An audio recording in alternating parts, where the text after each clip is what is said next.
এই মুহূর্তে অন স্ক্রিনে আপনাদেরকে যে স্লিপটা দেখাচ্ছি, দেখতে পাচ্ছেন যে কাগজটা, এটা কিন্তু নির্বাচন কমিশনের তরফ থেকে দেওয়া হয়েছে ভোটার স্লিপ। আপনাদের বাড়িতেও হয়তো এই যে ভোটার স্লিপটা এটা কিন্তু দেওয়া হয়েছে।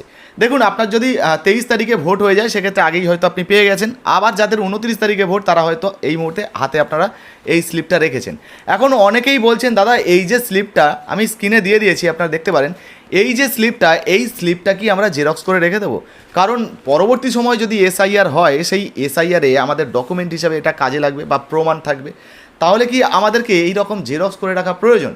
তো এই বিষয়ে আজকের এই ভিডিওতে আপনাদেরকে বিস্তারিত জানানোর চেষ্টা করব যে নির্বাচন কমিশনের তরফ থেকে এই যে স্লিপটা দেওয়া হয়েছে এই মুহূর্তে আপনাদেরকে ভোট দেওয়ার জন্য। অনেকে বলছেন দাদা আমরা ভোট দিতে গেছিলাম, আমাদের স্লিপটা তো ছিঁড়ে ফেলে দিয়েছে। আবার অনেকে বলছেন আমাদের স্লিপটা জমা নিয়ে নিয়েছে, অনেকে বলছেন না আমাদেরকে ফেরত দিয়ে দিয়েছে। তো যাদের কাছে এই মুহূর্তে নেই তারাও হয়তো চিন্তায় পড়ে আছেন যে এই স্লিপটা না থাকলে কি পরে সমস্যায় পড়ব। তো আজকের এই ভিডিওতে আপনাদেরকে সমস্ত তথ্য এক এক করে জানানোর চেষ্টা করব। ভিডিওটা ছোট্ট হবে, তাই অনুরোধ রাখবো পুরোটা দেখবেন।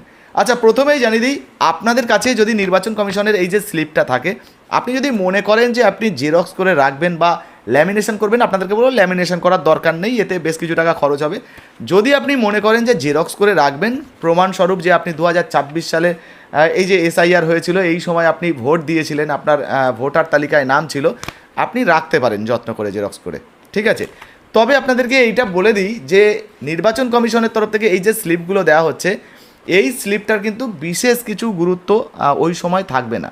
কারণ আপনারা দেখেছেন 2002 সালের যে ভোটার লিস্ট দেখা হচ্ছিল, তখন কি নির্বাচন কমিশনের এই যে স্লিপটা, এই স্লিপটা চাওয়া হয়েছিল? চাওয়া হয়নি। নির্বাচন কমিশনের তরফ থেকে বেশ কয়েকটি ডকুমেন্টের কথা বলা হয়েছিল, যে ডকুমেন্টগুলো যদি আপনাদের কাছে থাকে তাহলে কিন্তু ওগুলো দেখিয়ে আপনারা এসআইআর লিস্টে নিজের নাম তুলতে পারবেন, কিংবা আপনার বাবা মায়ের বা আপনার নাম 2002 সালের যে ভোটার লিস্ট লাস্ট এসআইআর হয়েছিল সেই এসআইআর লিস্টে রয়েছে, তাহলে কিন্তু আপনার নাম অটোমেটিক্যালি পরবর্তী যে এসআইআর লিস্টে মানে তাতে কিন্তু ভোটার লিস্টে উঠে যাবে। তার জন্য শুধুমাত্র আমাদের যেটা করতে হয়েছিল যে এসআইআরের যে ফর্ম আমরা আপনাদেরকে দেখিয়েছিলাম, এসআইআরের ফর্ম আপনাদেরকে ফিল আপ করতে হয়েছিল। তো দেখুন, আমরাও এসআইআরের যে ফর্ম সেটা ফিল আপ করে জমা করেছিলাম, কিন্তু সেক্ষেত্রে আমাদের কোনো রকম কোনো ডকুমেন্ট জমা করতে হয়নি। সেখানে শুধুমাত্র আমরা যেমন দেখেছেন আপনারা আধার কার্ডের নাম্বার বসানো, মোবাইল নাম্বার বসানো, এই সমস্ত ভোটার কার্ডের নাম্বার বসানো, এই সমস্ত তথ্যগুলো যেমন দিতে হয় নির্বাচন কমিশনের তরফ থেকে ফর্মে যে সমস্ত আপডেটগুলো চাওয়া হয়েছিল সেগুলো আমরা যেমন দিয়েছিলাম, আপনাদেরকে ফর্ম ফিল আপ দেখিয়েছি, বিস্তারিত আর আলোচনা করছি না। তো নির্বাচন কমিশনের তরফ থেকে কিন্তু তখন এই যে স্লিপটা এটা চাওয়া হয়নি। আচ্ছা, অনেকের মনে এটাও প্রশ্ন হতে পারে যে দাদা যদি আমি এটা রাখি তাহলে তো ডকুমেন্ট হিসেবে পরে দেখাতে পারবো। হ্যাঁ, আপনি দেখাতে পারেন, আপনি কিন্তু চাইলে রাখতে পারেন। আবারও বলছি, এই যে ডকুমেন্টগুলো ধরুন 2026 সালে আপনি ভোট দিচ্ছেন, আপনার এই যে তথ্যগুলো এগুলো কিন্তু অনলাইনে আপডেট থাকবে।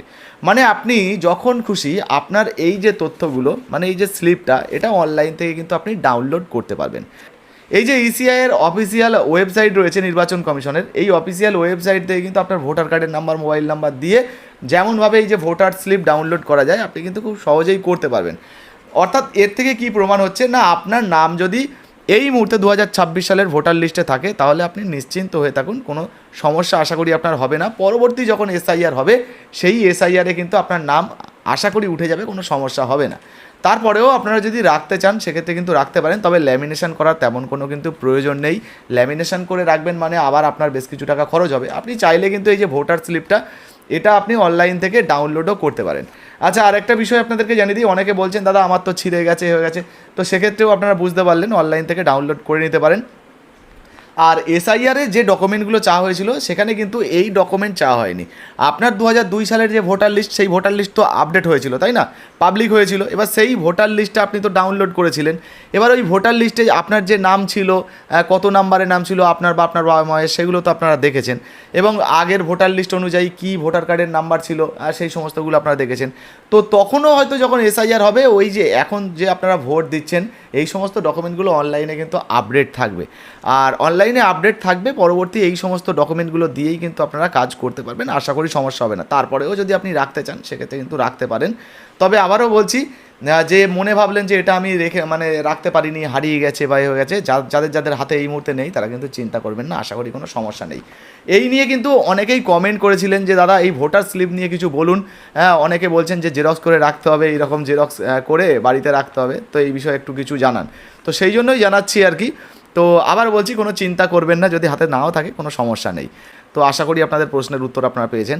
এই মুহূর্তে আপনি এই ভিডিওটা কোন জেলা থেকে দেখছেন অবশ্যই লিখে জানাবেন। ভিডিও ভালো লাগলে লাইক দিয়ে শেয়ার করে দেবেন। ফেসবুক থেকে দেখছেন, ছোট্ট পেজটাকে এখনও পর্যন্ত ফলো করেননি, অবশ্যই ফলো করে পাশে থাকবেন। আর যারা ইউটিউব চ্যানেলটিকে সাবস্ক্রাইব করেননি অবশ্যই OECSDR লিখে ইউটিউবে সার্চ করুন, 1 নাম্বারেই চলে আসবে। অবশ্যই সাবস্ক্রাইব করে পাশে থাকবেন আর ইউটিউবে আমাদের ভিডিওগুলো দেখবেন। ফেসবুক থেকে দেখলে ফলো করতে ভুলবেন না। ধন্যবাদ।